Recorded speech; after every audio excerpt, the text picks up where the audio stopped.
Contestant Jane Straub. Just jump.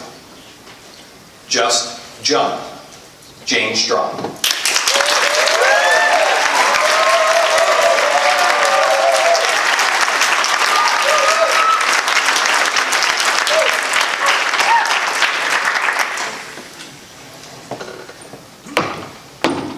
Wow! There I was, 15,000 feet up in the air.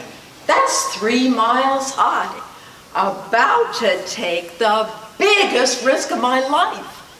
I was about to get married.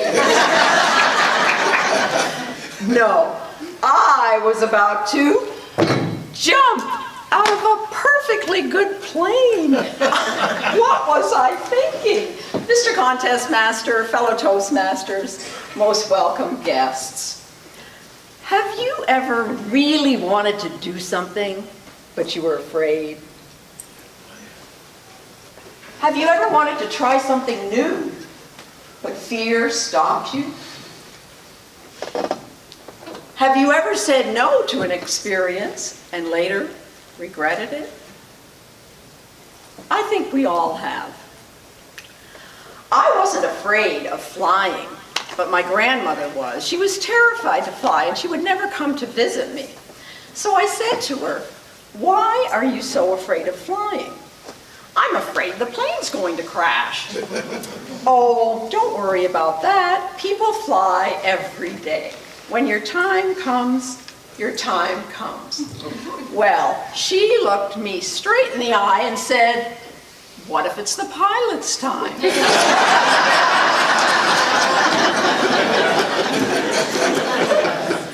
My grandmother allowed fear to deprive her of many wonderful experiences. Before I climbed into that small plane with 20 other skydivers, I had to go through an intense training. Oh yeah, we watched a 3-minute video and looked at some equipment. Clearly, I'm an expert now, right? Thoughts were racing through my mind. I had just signed a waiver saying that no one was responsible for what happens to me.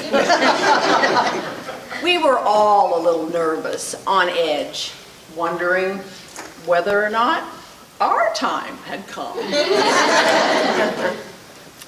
We suited up, grabbed our parachute pack and our goggles and helmet, and as we paced around nervously, waiting for our turn to go up, one of the guys decided to tell us a skydiving tale about his buddy Tom. So Tom's instructor said to him, "Tom, there's only 3 things you have to remember after you jump. The first thing, count to 10 slowly and pull the green cord. The chute will open. The second thing, very important, when you land, stay put. I'll be in my white truck. I'll drive over and pick you up." Okay, green cord, white truck, what's the third thing? "Oh, hardly ever happens, but if the chute doesn't open, pull the emergency red cord." So up Tom goes, 15,000 feet, and he jumps. He counts to 10, and he pulls the green cord. Nothing happened. He thought, well, maybe I counted too fast. So he counted again, and he pulled again. Nothing. He started to panic, and then he remembered, oh yeah, the red cord. So he pulled the red cord. Still nothing. As Tom was falling to the ground, he thought, I wonder if the white truck's going to show up.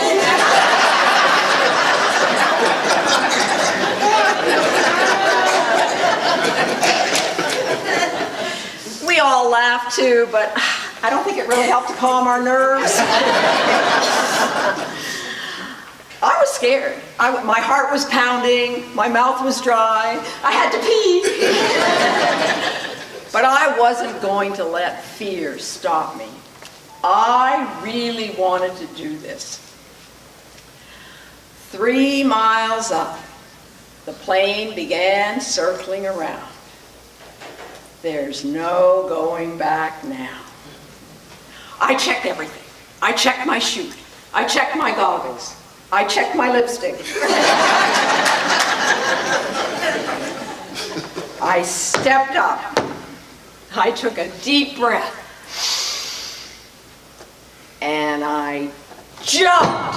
Whoa! First is the free fall, 129 miles an hour, arms, legs out. The roar of the wind in my ears was deafening as I swirled toward the ground like a tornado. And then I pulled. I didn't count to 10. The parachute opened. And suddenly my body was jerked upright, and the roar became complete silence as I floated slowly down. I could see for miles and miles. There's the Skyway Bridge. Happy Feet Plus. Is that the white truck? This was incredible. It was one of the most amazing experiences of my life. Pushing through my fear empowered me. And now I know I can do anything. So what fears are stopping you? What is holding you back from moving forward? If you let fear decide your destiny, you'll never take a chance. And after all, isn't that what life is all about? Take a chance. Just jump.